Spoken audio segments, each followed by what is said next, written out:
ito na po ang update sa bahay. Yan o, kompleto na yung asintada.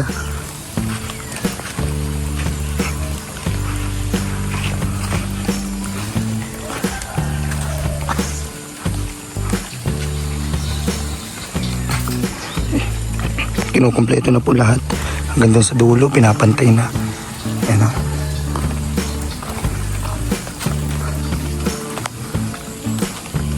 Yan o, hanggang taas na po yan. Ito yung puso negro dito. Nilalagyan ng... Ito po sa CR. Dito. Kusina doon. Ano. Dito sa likod. Ganito po siya. Ano. Yan na lang po sa likod niyan. Tapos ito ang kulang. Pantay na. Pwede nang mabuhusan sa taas ng semento. Slab. Ito po sa loob. Yan na po. Yun, ito ng isang kwarto. Papantayin lang po yan dyan sa taas. Ay, nagkaano sila dito, naghahalo. Ito yung kwarto. Ito na lang po. Ang taas na yan. Konti na lang. Tapos, ano man kailangan dito po ninyo? Kahoy. Para lagyan ng ano na biga. Para may biga na sa taas, tapos mabuhusan. Scaffolding. Scaffolding. Yan. Yan, ganyan na siya. Oh. Ang taas niya na. Ang laki ng tingnan. Ito po yung isang kwarto. Nalagdagan pa ito ng mga hollow blocks. Pantay po yan dyan. Ito po yung harap dito. Yan o. Ganito siya kalaki. Yan. Balkon po ito.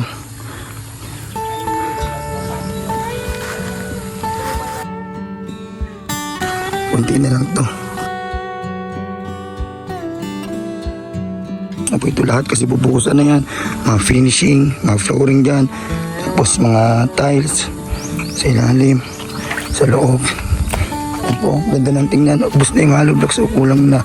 Wala na mga bakal, kailangan maraming mga bakal. Yan, ganda siya, ganito na siya kalaki. Ito mga buhangin, graba, ito na lang po.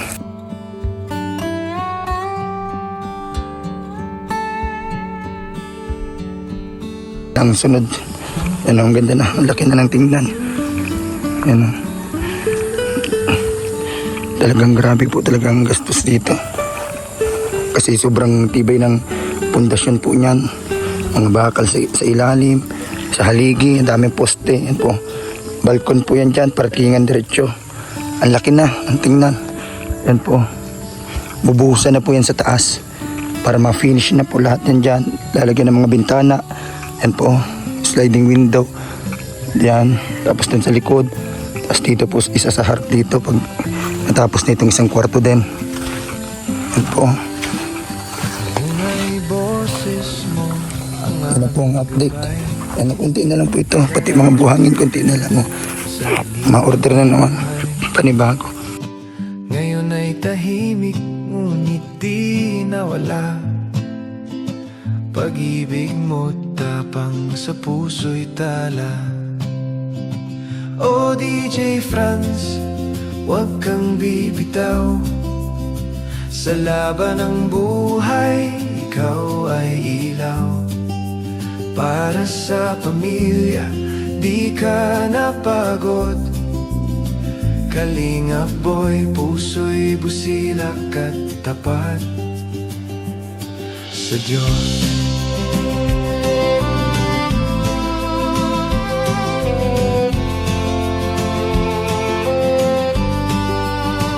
Bawat patak ng pawis ay iyong dasal upang mahal mo'y Mapagpalang araw mga kalingap, mga kaibigan. Update natin ito sa ginagawang bahay.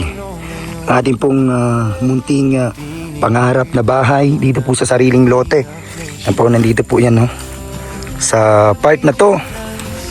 At ito yung pansamantalang bakod. Pero ma-adjust po ito ng konti dito sa part na to.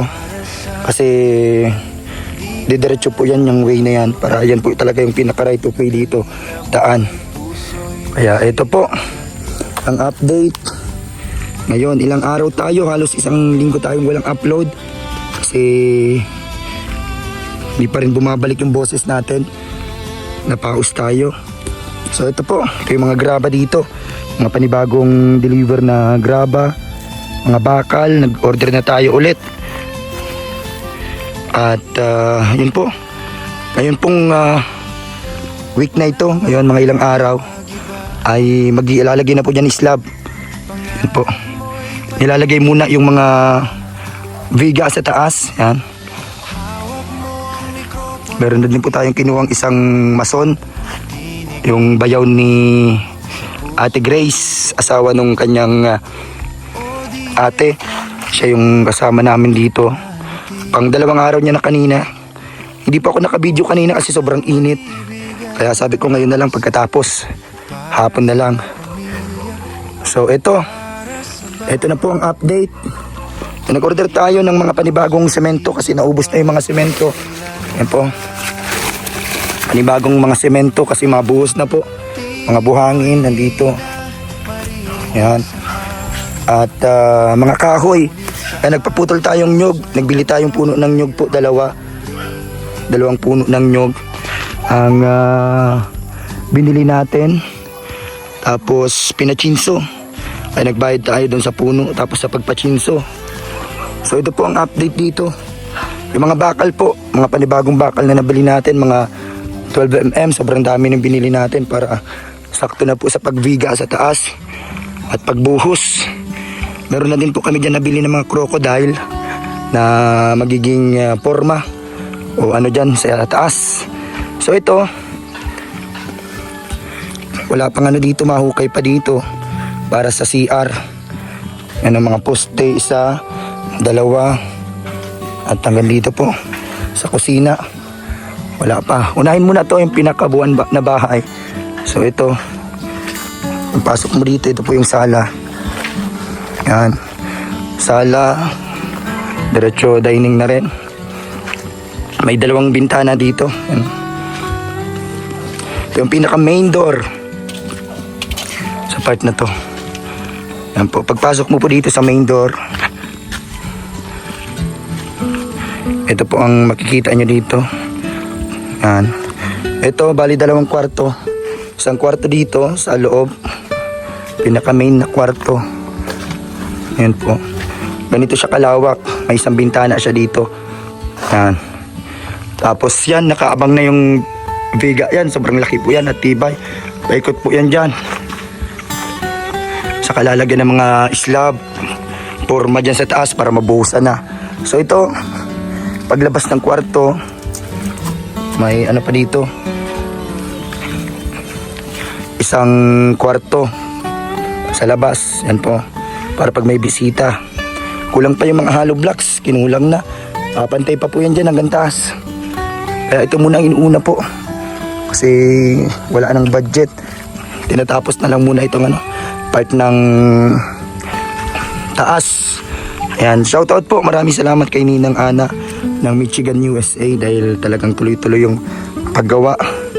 Shoutout po sa inyo at sa inyo pong buong family at kamag-anak na napaka-supportive po sa inyong mga pagtulong. Salamat po. Yung kala Ninang Ana ng Michigan, USA. Sa lahat po ng mga nanonood, shoutout po sa inyo. Thank you so much sa panonood palagi at pagsuporta. So yun na po. Ganyan na po siya. Kaya paunti-unti mabubuo din po ito. Pag may buhos na po yan sa taas, may slab na, may semento na sa taas, flooring na ang sunod. Yan na sa floor niya, tapos palitada.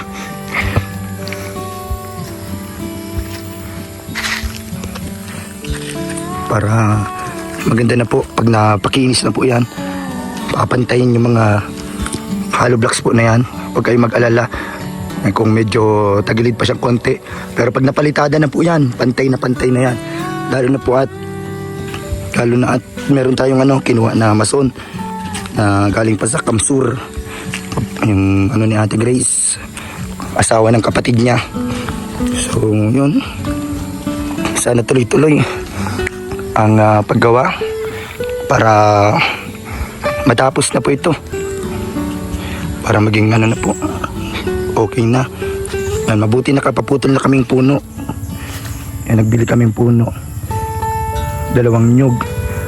Gagamitin to sa ano, pag slab, pagtukod, pang ano doon, pang forma sa taas, kasama yung crocodile na nabili natin.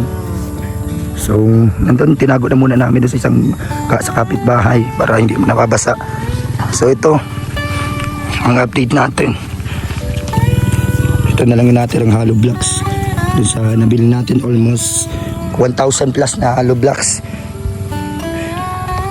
At yun po, nagbili na tayo ng maraming bakal kasi kailangan sa taas para sobrang tibay.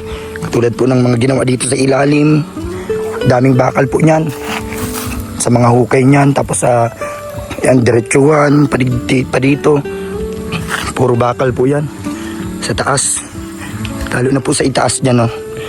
Yan lang po mahalaga dito, na mabuo matapos yung pinaka first floor niya, saka na yung pangalawa pag may sobrang budget na. Kaya ito, salamat kay Ninang Ana dahil unti-unti po matatapos na itong bahay. Yung isang bahay po, pinaubaya na po namin kasi yun po ay para kay Kisaya, sa aming anak po. Sa tamang edad po ni Kisaya, sa kanya po yun mapupunta. Pero yun po, for the meantime, nakatira doon ay sila Mama Susan at Papa Leonardo, yung mag-asawa. At si Kisaya po doon natutulog paggabi. Kaya yun, wala pa kasi kaming bahay na maayos. Nandun pa kami sa farm, doon kami pansamantalang natutulog. Sama-sama kami doon sa kubo, kasama sila Ate Grace. Pero pag natapos na to, yan, sama-sama na kami dito sa bahay na ito. Salamat po sa lahat. And pasensya na po sa boses ko, laging paos, kaya hindi ako makapag-vlog. Minsan masama ang pakiramdam dahil sa sobrang init ng panahon. Kaya ingat po kayo. Salamat po sa mga nagmamahal pa rin at sumusuporta sa atin, na hindi tayo iniiwan. Talagang nandito para sa atin. Salamat sa mga karpentero natin at kasama si Architect, si Kuya Ninyo, kay Kuya Tong, yan, panibago nating mason na kinuha. Sana tuloy-tuloy na din yung pagtrabaho ni Kuya Tong kasi siya na daw pong nito, finishing. Siya po niyan lahat, nagpatong-patong ng hollow blocks dito sa part na yan. At yun, bakal. So nakabayad na ako sa kanila ng mga pangilang araw pang trabaho kasi sakto na lang yung budget. Sabi ko, pag naubos to, pahinga muna kasi wala pang budget. Pero pag may dumating na budget po, tapos na po ito, final na, mabubuo na at matatapos. Kasi kunti na lang po, mapalitada na lang flooring kung sakali po, makapag tiles pag may budget. So yun po, salamat talaga sa lahat, sa mga nagmamahal sa atin. Salamat sa lote, Ninang Ana, and salamat po sa bahay na ito. Shoutout din po sa lahat ng mga matagal natin mga naging kasama sa programa. Yan, sila Tita Cora, shoutout na lang po sa inyo. Sila Ninang Sabet, salamat po sa lote sa farm, kay Ninang Sabet, kay Ma'am Rose Ray. At salamat po Tita Cora sa baboy. Yan po, tapusin muna po namin to para malipatan na. Kaya salamat po, ito na yung update ngayon sa bahay na ito. Ito po ay talagang pinapagpasalamat ko sa lahat dahil ayun lang po namin ito mararanasan sa buong buhay namin. Ang sariling lote na hindi tayo mapapaalis kasi sarili natin. Saka na yung bakod kapag may sobrang budget na. Kasi paikot pa yan dyan, hanggang doon, 150 square meter. Kahit sana ganun na bakod, yan ang sementado. Salamat po sa lahat ng mga nanonood. Sana po share nyo yung vlog natin, yung upload natin. Salamat po sa inyo. God bless you all sa lahat. Follow nyo po yung page natin, Kalinga Papa Franz Evia, Facebook account. Yan.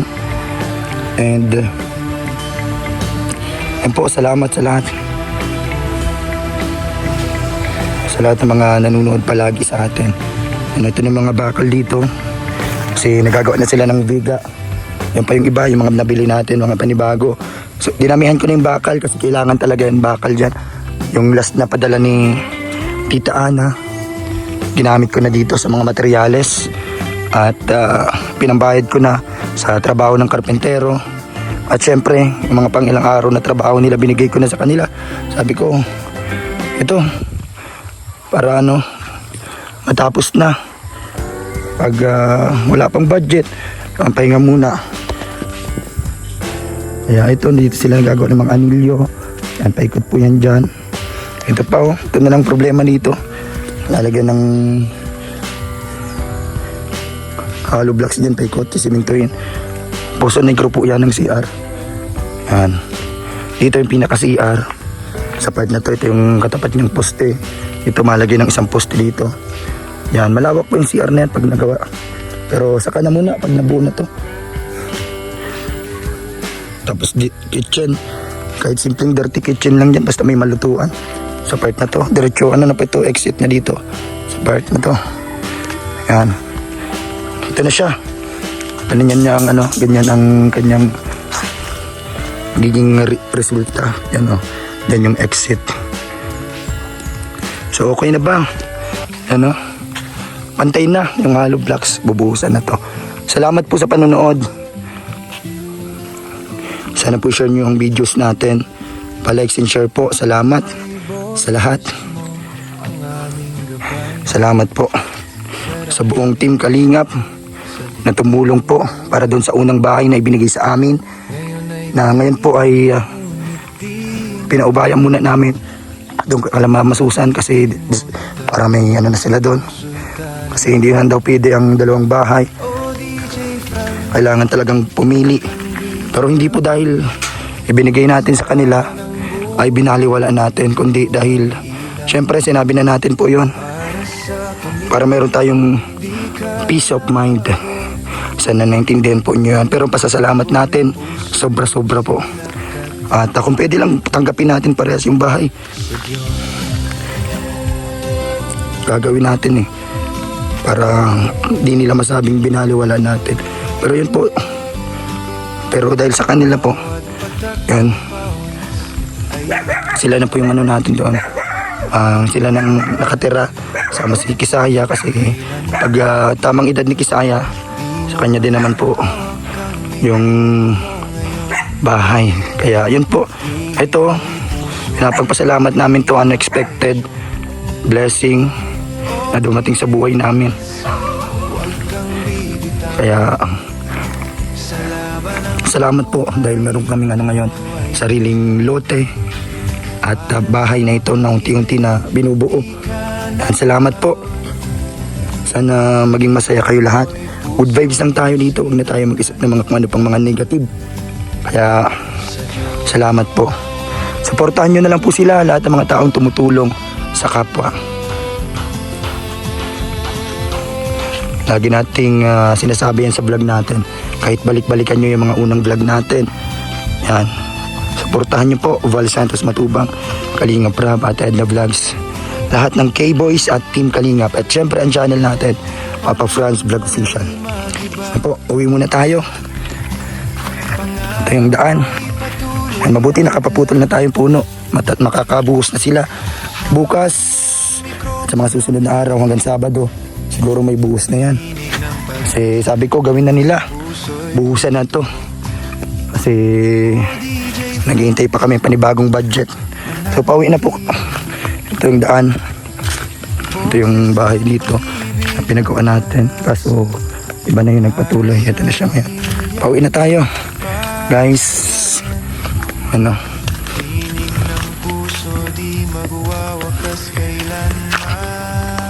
ito yung daan papuntang farm. Yung motor nandun sa farm.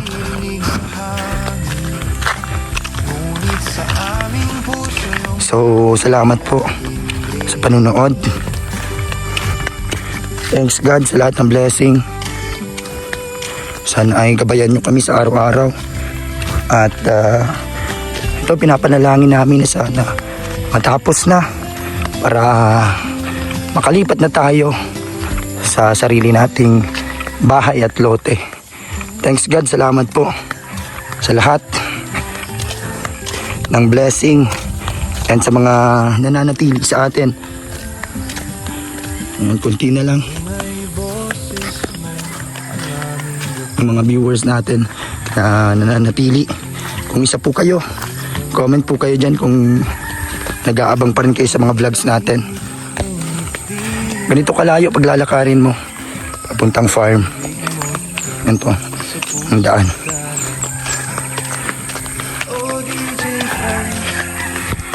Malayo pa po pag nilalakad, pero minumotor namin to.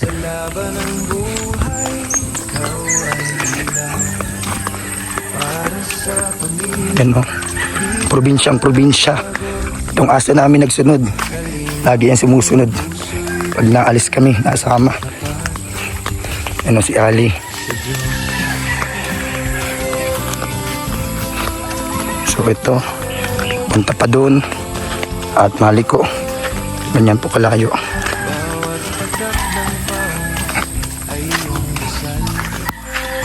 Pansamantala po sa farm kami. Yan sa farm kami pansamantala. Sama-sama dun sa kubo. Sila Ate Grace sa baba. Kami sa taas. Kasi yun po.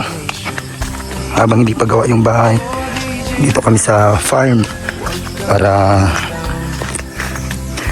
yung baboy po ay maalagaan din. Yung mga alaga dito. Siyempre, napahalagaan natin yung lahat ng mga ano natin dito. Mga alaga.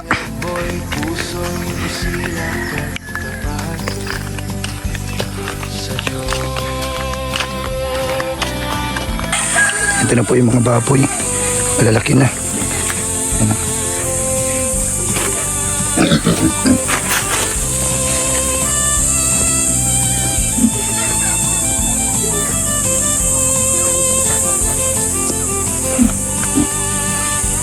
Tingnan na yung feeds nila dito. Next po ay grower na. Bibili namin yung feeds. Ito. Grower na sila sa susunod na araw. Ano, malaki na.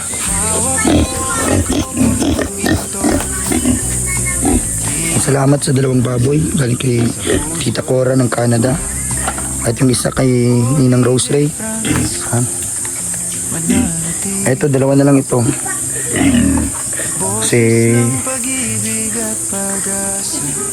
yung una ay nang nina yung isang babae, kaya nilitsyon na lang ng birthday nila Kisaya at Brianna. Kasi nangihina na siya.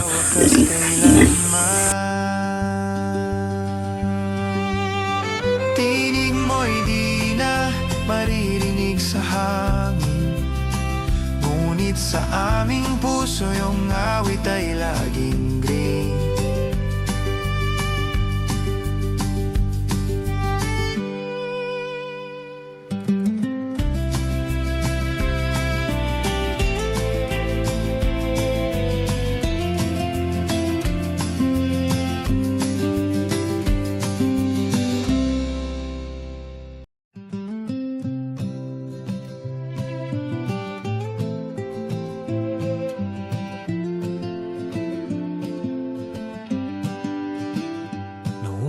Boses mo ang aming gabay sa radyo'y bituin sa dilim ng buhay.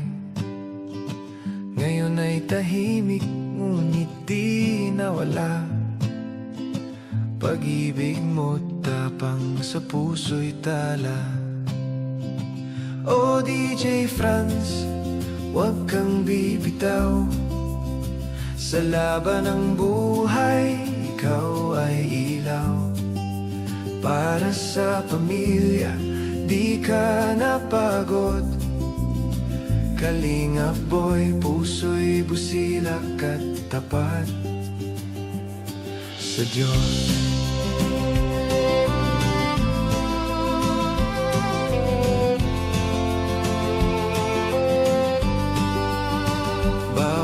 Hatak ng pawis ay iyong dasal upang mahal mo'y di magutom kailanman. Di mo man hawak ang mikropono ngayon, tinig mo'y puso ng Kalingap Nation. O DJ Franz, huwag kang bibitaw. Sa laban ng buhay, ikaw ay ilaw. Para sa pamilya, di ka napagod. Kalingap boy, puso'y busilak at tapat sa Diyos.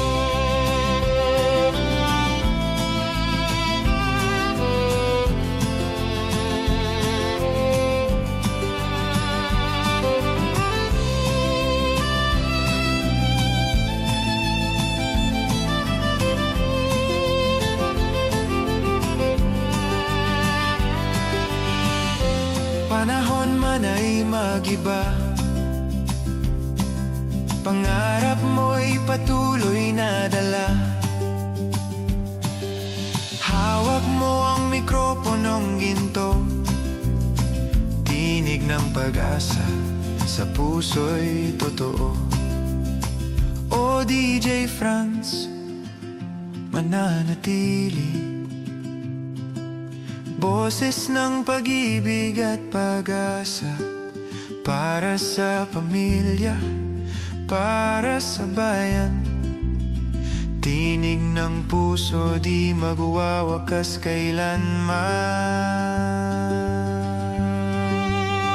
Tinig mo'y di na maririnig sa hangin, ngunit sa aming puso yung awit ay laging green.